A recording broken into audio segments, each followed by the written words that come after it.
All right, on today's episode of the Slide Experience podcast, we discuss a very hot topic today, which is how to prosper. My guest today has taken his experience and his expertise to help others gain clarity in the $1 million question: how to prosper. Please welcome my guest, Kingsley Idemudia, to the show. How are you doing? Oh, good. You almost got the last name the first time. Almost. Okay, so what did I do wrong? It's not a Moutier, right? No, Idemudia is the American way to say it. Idemudia. Ah, Moutier. Okay. But How you're are fine, you doing? 'cause I don't even have the thick enough I accent tried to though. say it. I tried because I didn't want to Yeah. call you KI.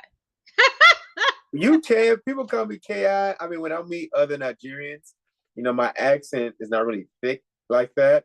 So Hmm. me saying my name properly sometimes don't come across to people who actually been born there and lived there for decades and stuff. So I know all my family history and stuff like that, but we have an American way to say it, but you're fine.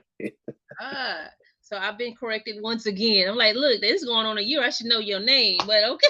That's why they say AI. The teacher was like, Kingsley, I was like, Idemudia, man. You don't have to just say KI. I Keep it immediately short. got it. I was like, I feel so bad, and I was like, okay. Oh, no, So don't. let's dive into this thing. So I know that you're taking something that is passionate to you and this Mhm. particular topic. And so I know when I hear the word prosper, the first thing, and even just being a human being, people just think about money and wealth and the financial piece of it, right? Right. So I guess tell me why this topic and why do you feel it's important now? I think it's more evident that if you have money, that doesn't mean that you're always going to be prosperous. You see a lot of people who have money and still depressed, Hmm. and it can be for a number of reasons. And I really got that word prosper really reading the Bible, because in the Bible it talks about being prosperous in several verses. And I started to really delve deep in my life, like what does it mean to be successful? That's just another word to say what do I consider successful? And I really focus on three areas. Wealth, you know, money is very important. You want to be able to pay for things, not to have to struggle. We're not meant to struggle all the time. We're meant to strive and then thrive. Um, I want to be successful in my health. I don't want to walk around having a whole bunch of money in my pocket, in my bank account, be able to go anywhere, but then have a bag full of medicine that is slated for me up until I died. And lastly, my relationships, dealing with my family, friends, people I don't know just yet. You know, a lot of times you make a lot more of your money and a lot more impact by the people you have relationships with. So that's what it came to me about how to be prosperous. Because yes, you want to be prosperous financially, but prosperous just means to be abundant. So that's why I was like, okay, people need to learn how to understand how to prosper. What are some things that we need to prosper in? Just having one thing that you're prosperous in, you can still be struggling in a lot of other areas in your life. Yeah, I do agree. So you're focusing on wealth, health, and relationships because usually I hear the term and I also think of wealth, health, and happiness. It just makes people happy. And if I'm not mistaken, and you can correct me because I'm trying to think. I know it's Psalms 1 and 3, and I know it talks about being prosperous if your feet is planted solid. And I'm always trying to figure out what that particular verse is saying because I'm like, oh, if I stay fast and I'm solid, and do I Mm-hmm. stick to this thing? Will anything I touch be prosperous? Well, when it What is when it your take? comes to so that's actually the verse that actually started making me think deeper, and Hmm.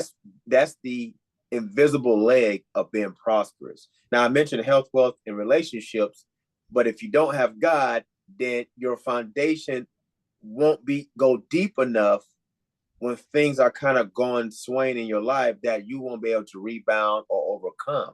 So in that verse, it particularly talks about not listening to ungodly advice, not enjoying the company of just sinning, not um, listening to mockers, and it talks about that you will be like a tree planted in a river. And everybody knows um, about planting. You understand that that water is a source to make things blossom.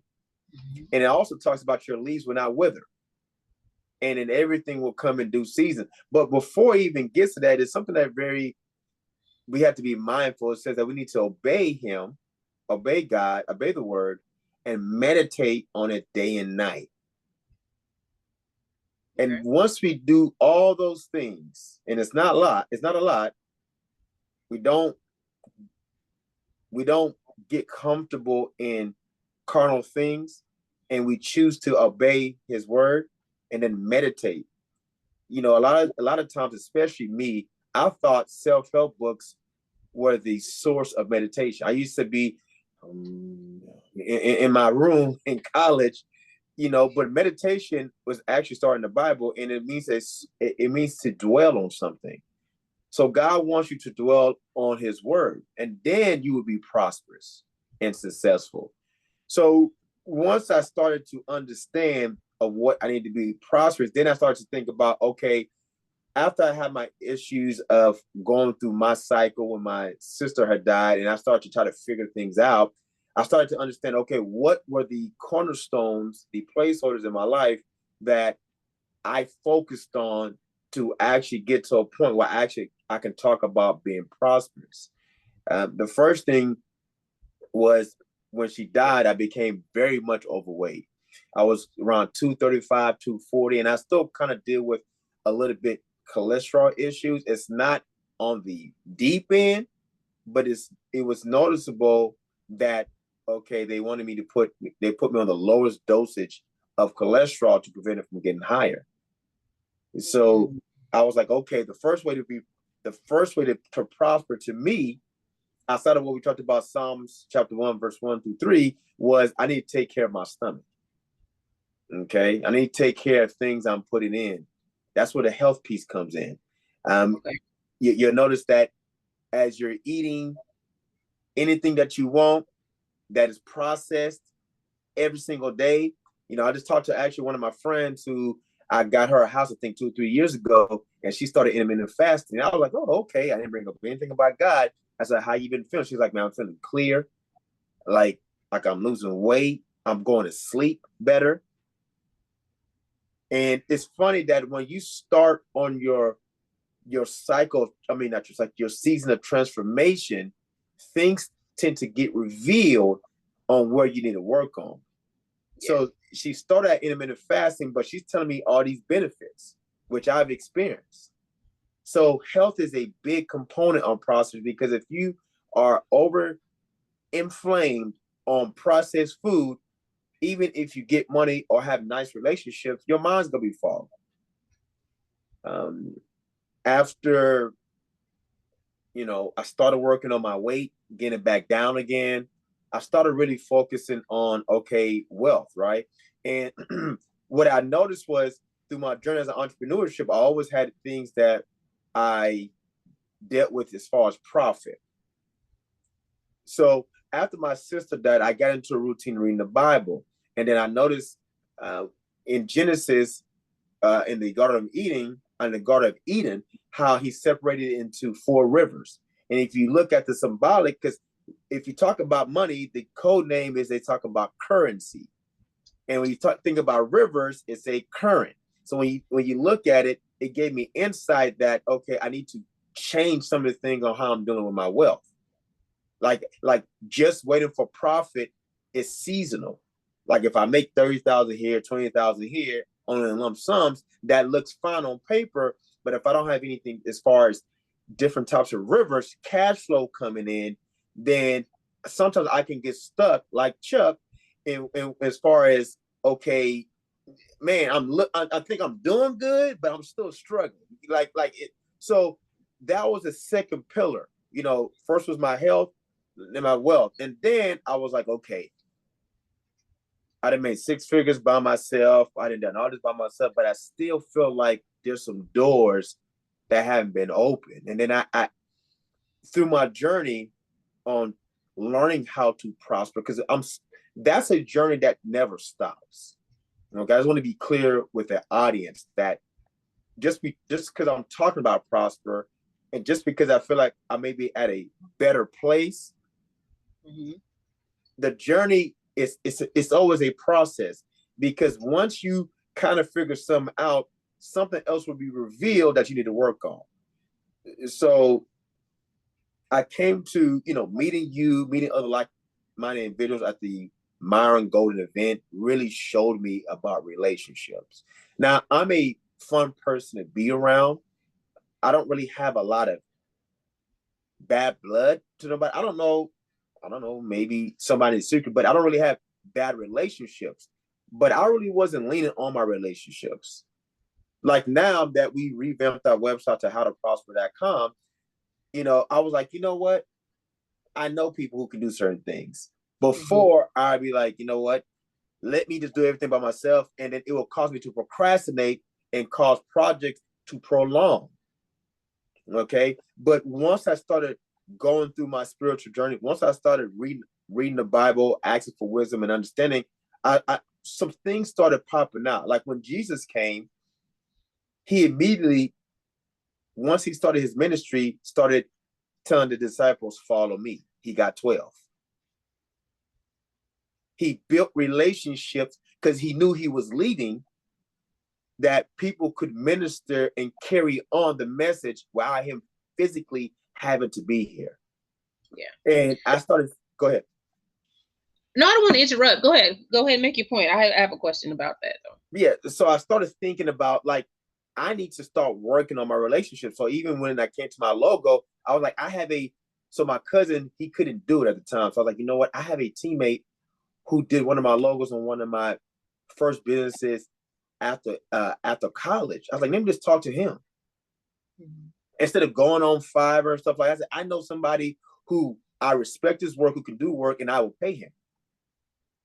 So instead of me now, I'm not thinking about how I can do it. Of course, that's the premise, but I'm also thinking about who can help me.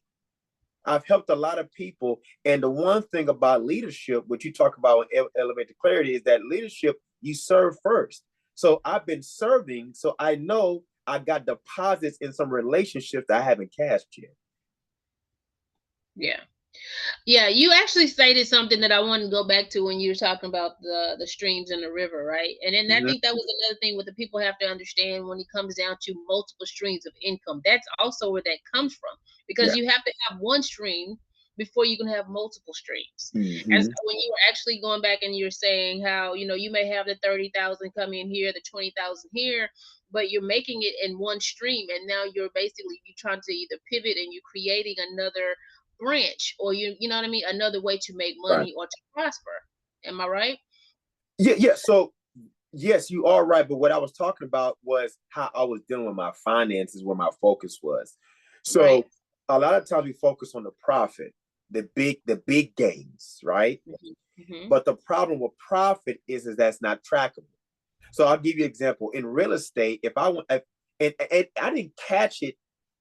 Some things you hear, but you don't catch it until you get old enough, or you start listening well enough to understanding start seeping in. So when I would go open bank accounts, when I would go get credit lines and stuff like that, they were like, "Hey, when you open a bank account, what's your business name?"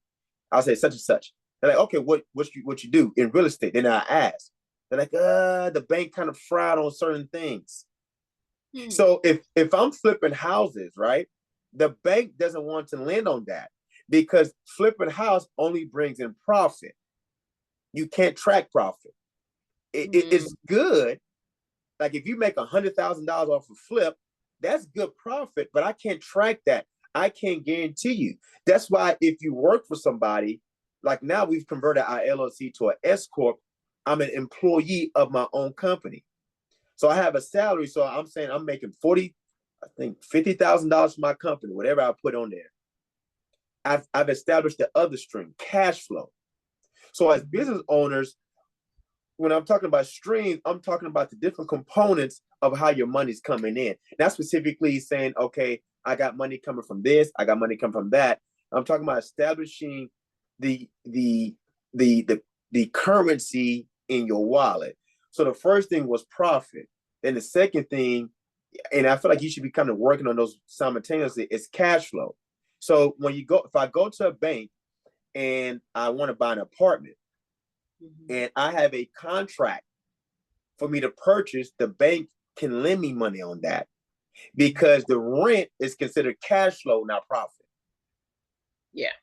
It's the same thing when you go. That's why they're so ready to lend to you if you work for somebody, because you have a steady cash flow of income coming from a job, no matter how big or small. They can say, no matter what, X, Y, and Z. I mean, look, Kingsley has this coming in every month, no matter what. Right. So that's what I was talking about when it comes to streams. Okay. Good. So you talked about your sister and her death and the gaining of the weight, right? I do know that we connect in so many terms when it comes down to loss of a loved one. Yeah. And so, like, knowing that you actually gain as much weight, going through that process. Like, I know for me, I ended up being hospitalized maybe a couple of days, a week or so when my mom passed. But when you say you gained the weight, was it because you said you talked about the fogginess? But I know internally the stress and the depression and all those type of things. Like, tell me, like, what led to that part of it, and then what shifted your mindset to say, you know what, I have to do something about this thing. I do know you talked about the intermittent, but what shifted? Like, what did you physically do to say, I have to make this change? Okay. The great thing about Facebook is that it keeps all your memories. Some that you may want to forget. And a memory came where my wife was holding our first child, and then I was right by them. And then I thought, if you look at the picture, it looked like I'm pregnant. I was like, damn, I'm kind of big.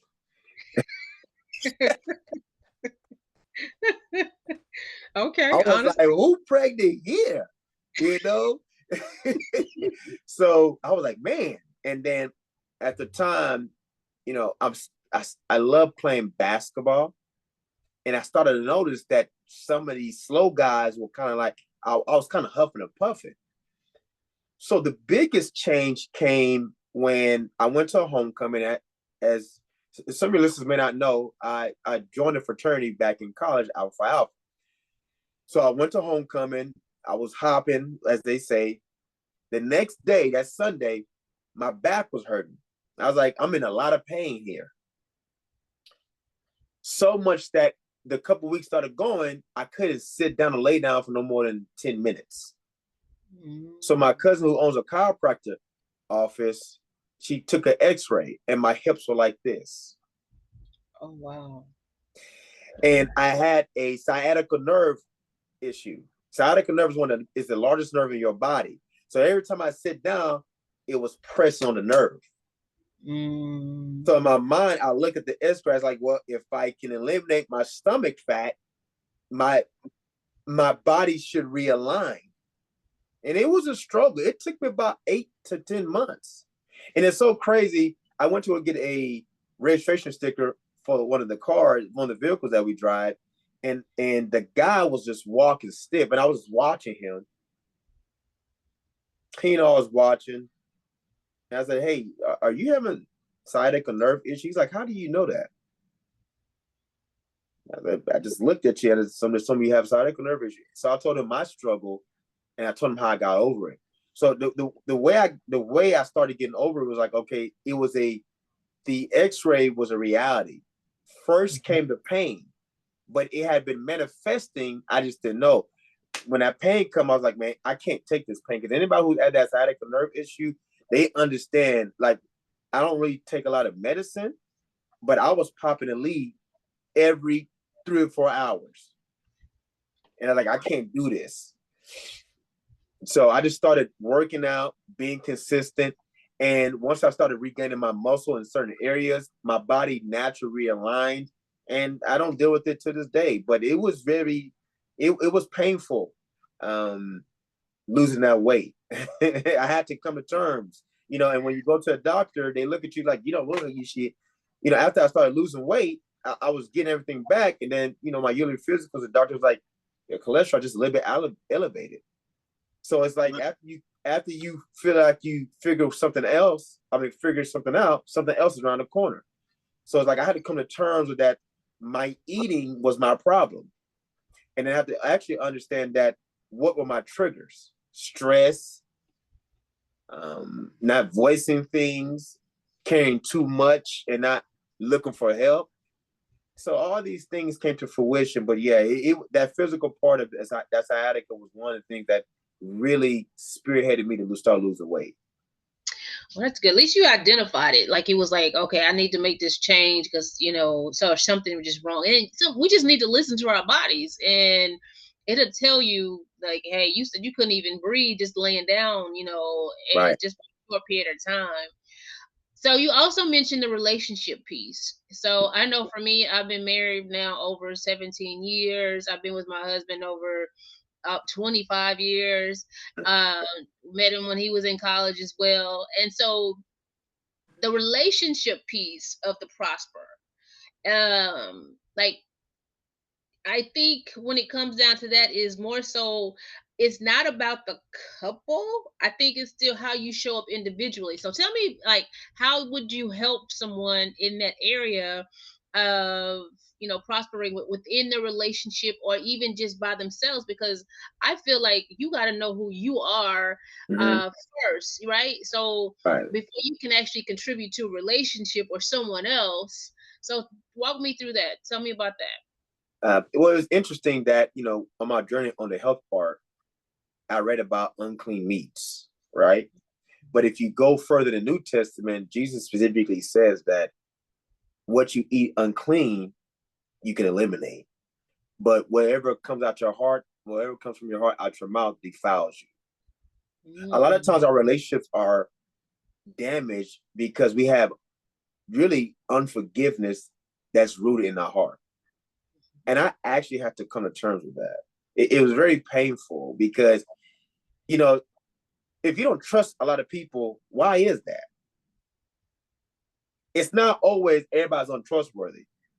It's something that you have something in your life was so traumatic that now you keep replaying that you keep anchoring that emotion from your heart that's replaying a story that you keep putting that same title on everybody else.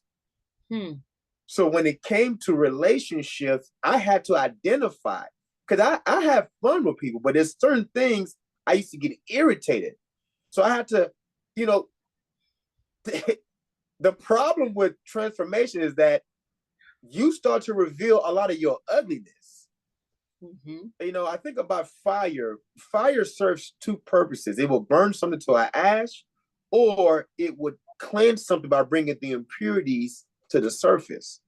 So with Mm-hmm. that relationship, unforgiveness, pride, envy, those are things that once it seeps into your heart, you really have to prune that out.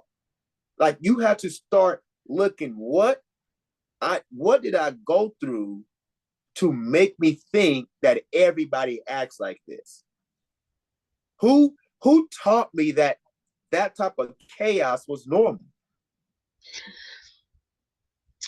Okay. I, Okay. I, Okay. Yeah, yeah, my mind is going because me for me, I'm just being open and transparent, right? Because my whole thing with that part is being young and going through what I went through. I had trust issues, and it wasn't the fact of what I went through. It was the action of the people that said they were going to be present and they weren't. So because of that, it was like if someone told me they were going to do something, I was like, yeah, whatever. You know what I mean? I never took it. I took it with a grain of salt, right? right. Because so that led me to stand on my own 2 feet and depend on me. And then I made sure I prayed a lot. My mom gave me God. That was it. So it was like people will tell you all kind of things that benefits them, but when you need it, when you need them to show up for you, they're absent. So for me, that was my why, a reason why I felt like yeah, I have trust issues, and I had them for a long time, and so I had to Mhm. overcome that. Even to the fact where I didn't want to share certain things with people, or I would, certain relationships that I wanted to make stronger. I just like no, I couldn't share things because I don't know if they were going to take something from me or all kind of stuff. So Yeah, I'm not dismissing this. People like with malintent. Like yeah. when you go through some, like I went to some funerals, like you let people grieve. Like people have, you have to acknowledge, like when, like let's say somebody molested you, like you need to acknowledge that. Yeah. But what I'm saying is, you acknowledge it, but how long will that be your story that prevents you from moving forward? Um, Yeah, I agree with that. yeah, it just, you know, it's difficult to forgive people, especially when somebody hurts you to a point where you trusted them and they Mhm. hurt you. It's difficult. It's difficult sometimes to clap for people when they're doing well, when you feel like, God, I'm doing everything I'm supposed to be doing and I'm waiting. And what I started noticing is that the things I've been praying for, God would always deliver it in a unwrapped gift.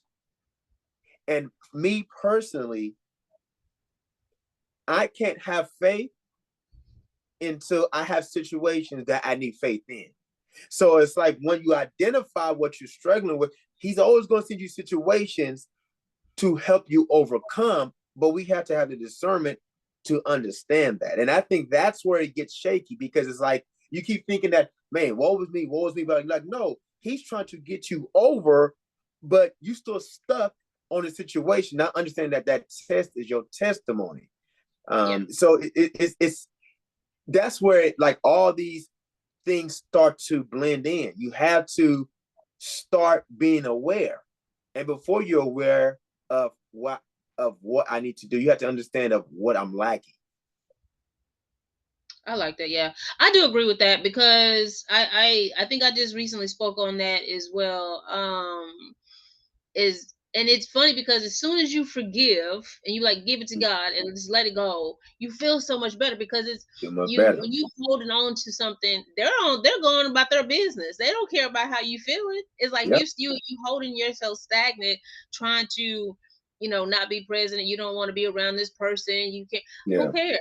So it's like give it to God, let it be done, and hey, that was the one thing that I had to do too. Is like, I forgive God. This is what you want me to say it out loud. I forgive them, Mm-hmm. and I'm gonna move on because I don't want you to not bless me because Right. I can't forgive somebody else, and I don't want that on my heart. Right. And I'm glad you said that because that is definitely a very critical step when it comes down to prospering in relationships because you can't move forward in your life until Yeah. you mend what happened in the past with other people because it's like being in a relationship with somebody else. You go out of relationship and you bring all of that mess to the new man or to the new woman, right? Because you haven't let go. Yeah. And so Like I said, it's. I mean, to be open and honest, it's it's difficult seeing being a child and not understanding that you're in an adult situation. Mhm. I judge my father. He was a good father, and there were some things like, man, why are you doing this? Mhm. And then as a father, I was like, okay, that's why sometimes I got to make sure I don't so quick to judge, because sometimes you don't know how you're gonna be in a situation. And when I was like, I hold grudges. I learned to hold grudges from my mother. I saw her do it, and my mother's a great person. Don't let me think like my people are bad. But as a child, sometimes you hold on to things that you don't know you're supposed to let go. Like you see things, like I'm coming from a child's mind. So my dad was one of the first texts. I was listening to a sermon. I was like, I'm just going to text people. I feel like I'm holding a grudge. On my phone. I feel like I'm holding a grudge too. And the first one was my dad. I said, Dad, you've been a great dad. And if I've done anything that you feel like I've hold a grudge to you, I just want to tell you I love you. And I remember, being in the gym and crying a little bit. I think I sent like maybe six texts, even from a client who was almost a partner, a guy, an old man, who had burned me. Like we were set to open like 3 companies because he wanted to work with me, and then he does something to where he tries to send me for some money. I was like, dude, what are you doing here? Like, I'm the only one in your office being truthful for you, and everybody around you is trying to be in your pocket. Mm. But the problem with what I was doing was I was holding resentment, and I was carrying it to other situations. Like anybody do anything little that reminds me of the thing that I went through, now I'm putting all that weight that they don't even know about on them. Yeah. So that was where like the first part of relationship for me to prosper started to come back, where I was like, I'm going to just let go of this weight. Like I'm tired of it. And now I'm starting to recognize, like, let's say like somebody pissed me off 2 weeks ago. And it's a family member, and I pray to God that God, I'm angry. Like I really want to call this person and say something. But I was open and honest with God. See, I wasn't even trying to hide it. I was like, God, I'm angry. I'm pissed. I was like, God, I'm pissed. But instead, what I used to do was like, I used to just hold it like, yeah, who are you talking to, man? This person don't understand. Like, I'm being cool right now. You know? Yeah. I used to do that. So when I was doing that, I had already dug the hole for that emotion to go deep. And the roots of that emotion, that negative emotion, was entrenched into my heart. So now I'm taking it to God. My yoke is easy. My burden is light. Mm. And I think it took me like a week and a half. Like I'm over it. And then I started thinking like, oh, I did pray to clean my heart. Mm-hmm. I like that part. Right. I don't think I hold grudges. Well, maybe I did at some point. I just don't like dealing with them. I just be like, okay, well, it just showed me, when you show me your cards, I know who you are, and so I move a little differently. You know what I mean? So it that way I don't get bruised in the process of trying to keep the relationship. So I am guarded. But I just move a little differently. I don't know if that's a grudge or not, but I'm not going to be like openly, freely, like, oh, how things used to be or something like that. Right. Because I'm true. I'm a very loyal person, and I'm very open. I'm very honest. Sometimes things come out that don't sound the way they should. Mm-hmm. But that's why. Oh, go ahead. I just feel like I don't want to have to sugarcoat anything sometimes. It's like, okay, I'm going to say it. And sometimes I do have to finesse things depending on who I'm talking to, because I know I had to identify certain type of communications with certain people so that I won't hurt their feelings or something like that, because I don't come in with malice. I never want to hurt anybody's feelings. But even though I'm hurting, I just need you to understand I'm going to tread lightly with this relationship because I'm a Christian. You know what I mean? So but I like to hear that you said that too, because I mean, you're still human. You're gonna get mad. and that's what we forget. People think that because you're a believer that you still made out of flesh. Yeah. We forgive. That don't mean I'm gonna forget. I say, God, you told me I had to forgive them. So I don't forget about it, but I'm gonna move a little bit differently. I'm gonna trust God, and I'm like, okay, well, if you want me to have this person in my space or move it, a certain way, you're gonna have to show me how to do that. Well, so there's a scripture that in 2 Timothy chapter 3, verse 16, it talks about all scripture was inspired by God. All scripture is profitable. Profit is a gain word. Prosperous, it means to gain. So that's why I believe people should go to the Bible as a study book, as a resource from the source. Mm-hmm. If you look at Jesus, he had 12. He already knew what Judas Iscariot was going to do. So if Jesus could say, you know what, he's meant to betray me so I can fulfill my purpose. Why can't we? See, we always think everybody's a placeholder, but some people are pushers. When you see, every person has a season. Some are meant to be the cornerstones of where you're going, but some are meant to push you. Like who? Like, have you ever been to a class? Have you been to your high school reunion? No. Okay, so I'm gonna tell you how it goes. Because I was a skinny kid. Like my leg bones were showing in high school. Mhm. Okay, it was no meat on there. If they dissected me, it was no meat on there. Right, right, right. um, so before my reunion, I got into weights, and if you understand people, the nature, people always silently like I'm gonna remember that, and I can remember always. I was always looked as a skinny kid, but when I started coming out with more physique during my high school reunion, it was like, yeah, yeah, now, yeah, now. So what you see is that a lot of people, they'll hold things, people do things, it's always a cause and effect. And if you look at Newton's law in science, it says for every action, there's an opposite and equal reaction. People usually do things because of how somebody made they feel.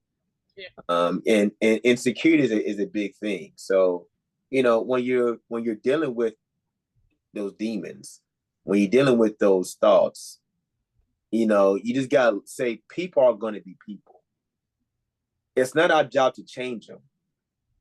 It's not our job to say, just because I'm here in my journey, I done found God, I read this. What if you ain't ready for that? Yeah. God gave him free will.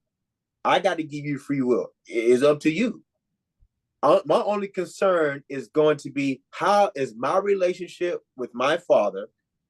How am I obeying and meditating? Because like when we go to Psalms chapter 1, verse 1 through 3, it talks about obey and meditate day and night. Each person has had a relationship. And that's because once you focus on that, once you start getting close to the scripture, I was talking to my nephews last night when I was talking about chapter 1, Genesis, verse 2, it was talking about the earth was void and the Spirit was hovering. And then I said, okay, what does enlighten mean? Enlighten. Okay, so that means to gain knowledge and understanding. Mm-hmm. So when people was like, well, I don't know if I believe in God, I said, well, the earth is 70% of water. Your body is 70% of water. That's a metaphor, Genesis chapter 1, verse 2, for us. God is always hovering over everybody. He just waiting for you to accept the enlightenment. And as you start going through your alignment process, forever your journey is with him, it's going to reveal some things that he wants you to prune or to work on, because whenever he wants to elevate you, you have to become the person not only to accept the blessing, but to maintain it as well. Oh man, you preaching now. I was like, I, woo! I, We're 40 minutes in this thing. Okay, so I know that you're working on some things. We're talking about your three main pillars, which are wealth, health, and relationships. right. So, how do you help in these areas? Like, if someone is actually listening and they want to get, want your help, like, how does that relationship start? How does this process start? Okay, so we do have seminars that we coming up. We have one coming September 21st. How the number 2 prosper.com/seminar, and I'll email you the link so you can email it to your audience. So basically what we do is we identify where you need help in. You may only need help in one of the areas. You may need help in all three. And what we do, we partner with with the expert in that region. So for health, we are partnered with people who can help you with meal plans, who can help you identify what's your triggers, why you may be struggling in losing weight, why you may be struggling in the health area. We partner with people in the relationship to uncover unforgiveness, stuff like that that may be blocking your blessing. And then for the wealth dimension is it's multifaceted because I can help with the real estate, of course. I can help with a lot of stuff with the business, but I also, like I said, are partnering with people. Like, let's say they want to learn how to do something specific. I don't know. Well, then we will partner with other people. So what we're doing is we're creating a community, a tribe where people can go to the How to Prosper and figure out how do we prosper in the area I need prospering in. So that's where it came from. Where, okay, instead of me trying to do all three, let me find somebody who can help, companies that can partner, that can provide those services for you. Right. Okay. So we just built a tribe for that. Building a tribe in the community. I love it. I love it. I love it. So if you are someone that wants, you have concerns with wealth, health, and relationships, then you want to go to how to prosper the number 2.com and get tapped into the community. I know I'm part of the community, even with the clarity Yes. of it. So my clarity, you one of those partners too. I mean, because that's a good start. We have to be clear. I always say, even in my community and those that I coach, is that the transformation and the clarity starts with the action that you take. So if this is something that you've identified, you want to get the clarity that you need. You have to get tapped into those people that can actually help you so you can transform. But you have to take action first and get into a community of people that can actually help you, guide you, and see. And so that you can actually see the success that you want. So my brother K.I. I, Kingsley, I just want to say, yeah, even your term clarity is so referenced in the Bible too. mm-hmm. Like when we read Psalms chapter 1, verse 1 through 3, it gives you clarity on how to prosper. Yeah. So even what you're doing is intertwined with prosperous. Yeah. I want to put that out there for your audience. Like you, clarity helps you prosper. Like if you're not clear, how you gonna know? Yeah. Yeah, and you can also get my free guide. I have a free guide now, 8 Steps to Clarity, Elevate to Clarity, coming out of Proverbs. There's basically Proverbs that I don't preach about it, we do discuss it, but it helped me in the steps that I took, and different steps in my life. But I really enjoyed you sharing this insight and being transparent and honest as well. But again, share your social media. How do people find you? Want to work with you one more time? Yes. So we for the seminar we have www.howthe2prosper.com/seminar, and then for Instagram it is at Call Kingsley. At Call King. Yeah, call me Kingsley. Okay, and then our LinkedIn is Call Kingsley, whatever LinkedIn thing is. I didn't even remember it. But you literally you can just find me if you go to the website and you subscribe to the newsletter. It'll give us your contact information that it can allow us to show you the value that we can bring to you. Right. So take action. This has been another great episode of the Slight Ed Experience podcast, where successes lead you through education and determination. I am your host, Latasha, and I have a good day. I'm out.